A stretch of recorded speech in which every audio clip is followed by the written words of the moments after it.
game. Sa pagtanggap sa laban, ako'y medyo nag-alanganin. Kasi sir, ano tong binigay nyo? Literal na bigatin. Ngunit kahit gaano kakabigat, sa akin wala pa rin. Dahil tandaan mo Chris, Steve, buto ka lang para sa akin. Yung JBP mong pangalan, nakaka-practical, walang malakas sa bitaw mo. Kahit mag-isip ng kolonyan, bawat suntok, pangiliti, sa pagkata ay literal. Di ka naman negosyante, tangina. Pag mahilig ka sa capital, ngayon bugbog sarado. Tong import ang Bacolod, nakilalim raw kumata, kaya kay rami raw nahulog. Yung terms ay di condition, matik sa akin tudurog. Pamagat ng laban ay dabar, kasi kidali ko lang nahubog. Binangga mo ay banal, ngayon simulan mo na magsisi. Natalo ka nung una, kaya gigil ka ng bumawi. Itinapat ka sa bata para maranasan mong mambuli. Kasi ang totoong banta ay bata nandoon sa 163. Nakitaan ka ng potential, pero didn't doing great. Yung gin mo ay pang big shot, hindi pang generate. Di ka suit sa online battles. Bagay ka sa cut intake, sa kasamaang palad. You need to use tone para lamang magka-racket in this battle. Di ka makakuha ng momentum sa kukote na puro hangin, na parang bang vacuum. Di maka-forma ng maayos pagkat kinustra ko ang iyong forum. I give my left soap in this MC para maboost ang kanyang volume. Mali ka ng hinamon, pus ikay mapapasubo laban sa matandang nalanta. Di sa batang bagong tubo, di uubra yang ginagawang pagbubuhat bangko silya. Elektrika ang bino at kaya labas tuloy abo. Yung laban mo kay Aris, halatadong nasubsob, humupa ka ng yabang at sa laway na palunok. Puro kasi prediksyon ang gawain itong bugok, panay asa mo sa web, kaya doon ka nasupot. Di ba underdog sa'yo si Aris? Talagang nakakamangha, habulan ng hininga. Doon ka napataya, panay fetch mo ng life, kaya doon siya nagkatsansa. Kawawang amo, pinaglaruan lamang ng tuta. Ito deja vu ngayon sa laban, pagkat mauulit ang iyong bangungot. Ubusin ang iyong ipon nang wala ka ng madukot. Imsing gipit, halatado pagkat sa bare kay kuripot. Ito singin lang kung sakali, pagkat binaon ka na sa limot. Di ba malalim ka? Sa sobrang lalim mahirap na makuha. Hinulma ka ng balon. Sa ganyan mo na postura, kung mahilig kang manghula sa pagmamaniobra mo ng letra, itong laban malabo, Jay. Kasi di ka naman kustura. Kasi di ka mabigat kalaban. Sa timbang lang nagkatalo. Oo, walang bilang kalaban mo, pero may bilang bawat bato. Kung usapang karanasan, malayo ako sa'yo. Pero tandaan mo, Jay, ang pumatay sa'yo ay katulad lang ako. Oo, nakakatakot ka kung usapan ay itsura. Pero kung galing lang at talino, kaya ako magmaniobra. Di mo ko kakambing na puro yabang at tada. Di sakit nung matanda para ganap nung magtanda. Imaynasyon mo ay kilawak, pero set up ay palpak. Walang buo sa kambugan. Saan nyo mong basag, sobrang kinis ng yung sulat. Walang linyang tatatak. Sa pag-construct ay verban, pagkat ang gulo ko swak na swak. Masyadong pasiksik, di kasusin ng kandado. Diba? Todo tulintik, tuy akin ang tatsado. Basta ko ang yung bitbit, walang gasgas ang aking plano. Kwadrado aking gamit, pagkat ang gulo sobrang perfecto. Suntok o walang hintok, sugod lang na sugod. May kamatayan mo sa online, handang-handa sa pagbuod. Ang gamit mo na estilo, nagiging ganap mo ng lingkod. Alisto sa pagmamalalim, Jay, kasi malapit ka ng malunod. Yo, JBP Maribela Sipo Production. Ito pala yung hain ko para sa MH. Yo, let's go. Isang pahina sa Biblia, pues di ko patayan ng salita mo. Wala ditong kaligtasan, salungat to sa dasal mo. Dahil barya pinatong sa iyong ulo, ito'y laro na sigurado. Tagilid sa akin, lagay mo na parang mukha sa piso. Di na kailangan ibadibag bro, ilalagay na lang sa sakto. Total barya ka lang naman, so pampaswerte na rin sakto. Ganito magsibak ng pangalan, buburahin pagkakilanlan yan. Sa una mong 3 letra, dun ka mawawala ng tuluyan. Ayaw sana kitang saktan kaysa magtapak padahan-dahan, kasi wala na pala tong H. Kaya yung nagawa ko padaan-daan, nakala mong lulusot. Estilo mong yan, pusdihin sir. Pinaabot pa sa turna pagkat nagtapos yung sum sa LM sir. Dito kita ilalampaso, di ka lang basta sinulatan. Alam mong bibigyan ka ng tulog pagkat nagawa ka pang basahan. Di kalabaw kung tinrabaho, binansagan sa katangahan. Pagkat ganyan kinikilala, papel nang walang pangalan. Habang ako, huwag mo akong yayabangan. Pwedeng pating na naturingan. O pating na naturingan pagkat pinapalakpakan to sa ibabaw, kinakatakutan sa malaliman. Kasi mas lalong tumalim sa binigay nyo na pag-asa dahil nga tinapas sa age kayo yung asa naging hasana at yung hirap naging hirap para lubusan kang matuto sa nagawang eskema na ang dating Pangulo. Ganto ako pag nag-init, buratong age ng silaban. Kaya yung tema nyong hilahan ngayon sa'yo ay ilaan. Imbitasyon ba sa akala? Pues hindi na to hikayat dahil wala na nga yung age, kaya sa kapalaran mo na lang ikayat. Magsulo ka sa kamatayan, yan ang simpleng panukala. Pasok lahat sa isang shot, parang gamit ko panorama. Kaya tama lang na mapachiser dahil pasok sa isang shot. Ako magpapataob sa batil pagkat ibubuhos ko lahat o maubusin sapagkat handa sa iyong ipamuka. Tunog ng H na naturingan, wala palang ibubuga. At putang ina, baka di ka pa nakasunod. Pues ibabalik ko sa senaryong dadapakat luluhod, hatid ko dito kamatayan kung di ka pa nakatunog. Ito'y senaryo ng huldapan, patay kung sino susunod. Sige, ngayon saan ka lulugar? Di kahit sumunod sa gusto ko, walang ligtas pagkat ang sabi, ang susunod papatayin ko. Kaya ngayon di ba tiyak na yung panalo ko? Kahit di bastos ang angulo, malamang tago sa gagong to, direkta sa'yo bawat punto. Sige, lahat saluhin mo. Kasi ba't pa ako mangdadamay kung gusto ko suluhin mo? Ikaw ang ginawa ng sulat. Ikaw ang ginawa ng sulat. Di ba pamugot na tuman?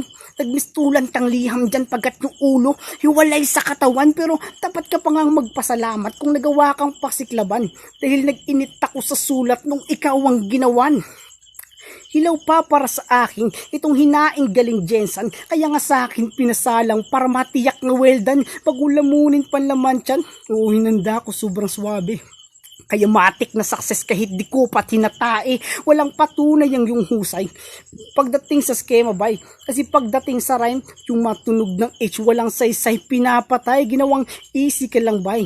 Kaya masusundan ako ng masa dahil sa hangad mong mapabilang na ginawa ko bilang mapa. Pero di daw ako malinis pumaslang o sa ebidensya naggalat pagkat ginawa kong saksi ang lahat para patayin ka sa yung swerteng nag-alat.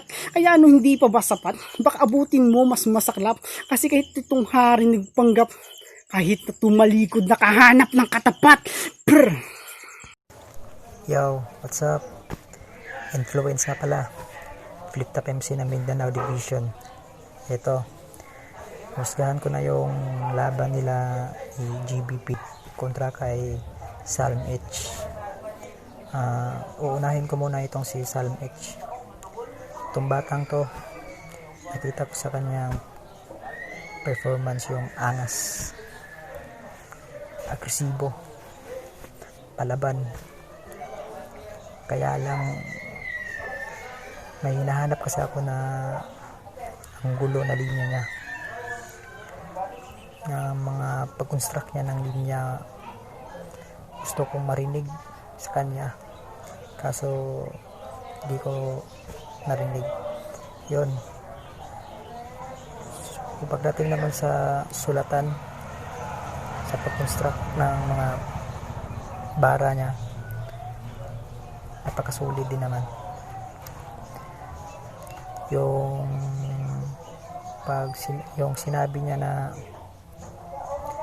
Houston Rockets at yung Bantay Bata 163, para sa akin masyadong gamit na yun masyadong ginagamit na yun ng ibang battle MC. Medyo para sa akin medyo nagasgasan ako. Pero yung isang sinabi niya, yung mahilig ka sa kapital, yun, lakas nun. Kasi yung pangalan ng kalaban niya, GBP, puro capital letter, puro capital letters. Yun, sobrang sulit nun. Kaya lang medyo nabitin ako although maangas talaga siya sa kanya mga pag-deliver. Kaya lang iba talaga kapag may hinahanap kasi isang battle MC, yung umaasa ka na ito pamatay talaga to kaso hindi niya nagawa. Pero props din, pakasulit mo bro, isa kang palaban na bata, isa kang palaban na battle MC. Alam kong kaya mong lumamon ng mga kalaban mo dahil sa sobrang angas mo. pagdating sa bars, o di ka pabaya, may magagawa ka. Tsaka sa paglikha mo ng mga linya mo, talagang may patutunguhan. Yun lang. Kaya medyo nabitinan talaga ako, bro. At dito na naman tayo kay GBP. Dito, itong batang to, dito nakuha ang aking attention sa kanya. Kasi hindi man siya gaanong maangas sa kanyang performance, pero nakita ko sa kanya yung kalmado lang, relax, pero umiinit, umaapaw yung kanyang karisma sa kanyang sarili para sa kalaban niya. Kasi yung gusto niyang ibig sabihin, napahatid niya ng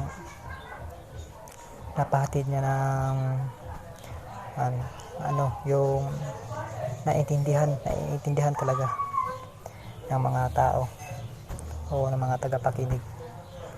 Kasi siya ay isang kalmado lang, pero nagliliyab yung mga bara niya, yung mga linya niya. Kasi yung mga ibang linya niya, para sa akin, di naman ginagamit pa ng iba. Mismo sarili lang, mismo siya pa yung gumawa. Tulad nung nakuha ko sa kanya yung sinabi niya na linya na para ka makatulog, kailangan mo pa ng basahan, kailangan mo pang basahan, yun. At saka yung isa, yung sinabi niya na nagpapainit lang ako habang nung ikay aking ginawan. Yun, sobrang sapak nun, punchline yun. At saka mahilig siya sa wordplay, nagne-nameplate din siya sa pangalan ng kalaban niya. At saka di man siya gaanong nagbabars, pero nakita ko sa kanya yung creativity talaga niya, sarili niya talaga mismo. Hindi siya umaasa sa kanyang kagrupo o kung may tagasulat man siya, mismo kanya niyang itawid o itayo yung mga paa niya sa sarili kapag natutumba siya. Kasi di man siya gaanong palasigaw, maangas pagdating sa stage o sa camera, pero yung mga pag-deliver ng kanyang mga linya, mapapasok talaga agad sa isipan mo. Yung pag sinabi niya na ganun, ganito, ay pinupunto siya, makukuha mo na agad.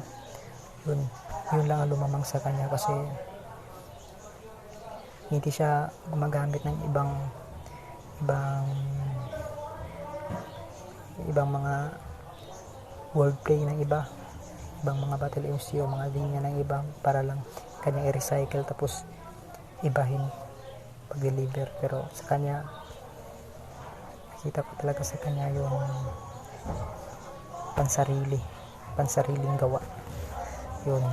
Although napaka sulit din naman si Salm H, pero nakuha yung attention ko kay GBP, kasi yun talaga, creativity talaga ang mahalaga sa battle. May sarili kang angking galing, may sarili kang gawa. Yun lang siguro. Sa porsyento pag-uusapan, 98 kang GBP, tapos 96 kay Salm H. Yun, 2 points lang yun. 2 points lang ang agwat. Not bad, hindi naman talaga masama, kasi hindi naman nagpabaya si Salm H sa kanyang pag-construct ng mga linya. Na-split naman niya lahat, kaso nabitin lang talaga ako, kasi gusto ko kasi may hinahanap ako ng punchline sa kanya, yung panapos talaga, pero hindi niya nagawa.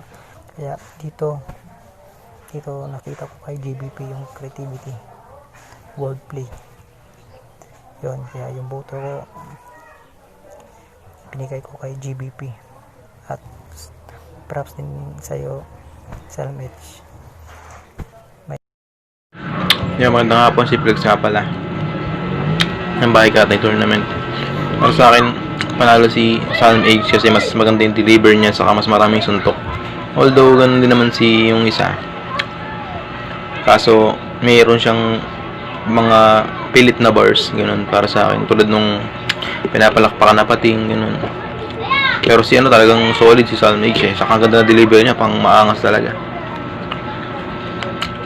Yun lang, maraming salamat sa pag-imbita sa akin na maging judge. Magaling nyo. Yo, Martin, Iloilo. Binoto ko si JBP. Di naman sila nagkakalayo ng sulat. Halos pantay-pantay lang yung sulat nila. Nagkatalo lang dun sa si JBP, masyado siyang siksik magsulat. Wala siyang sinasayang na linya o segundo doon sa sulat niya. Si Sam, agresibo pero madalang yung suntok. Di tulad ni JBP, masyadong siksik, tapos mahinahon siya pero malinis yung pagkakahatid niya. Bonus ko na lang yung niya, yung pagkakaset up at saka yung multis, yung paano siya mag-grind kumpara doon kay Sam. Kaya JBP.